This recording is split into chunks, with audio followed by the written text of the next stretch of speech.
Hey guys, in this video I'm going to show you how to contact Steam support. If you find this video helpful, please consider to like this video and subscribe to my channel. In saying that, let's just jump straight into the video. Okay, so the best way to do this is open up a web browser and go to a site called help.steampowered.com, and you're going to land on this page. From here, we can scroll down and it'll say Steam support, what do you need help with, and your name. Just scroll down and then choose where you want support. If it's in games and softwares, click onto that. If it's purchases, my account. They've got all different types of tabs here to go through and find the type of support you need. So for example, if you got account support, you need to go and click on account and then select an issue for more assistance. So if it is your phone number, click on phone number, and then it's going to show you an article, or might even open up a chat to contact their support.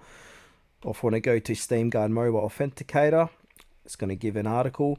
But if it says here my issue isn't listed, click onto that, and then from here we can go ahead and give them more details about the problems or issues we're facing. We can also attach a file or a image here as well, and then click on to send, and generally Steam support will get back to you within 24 to 48 hours.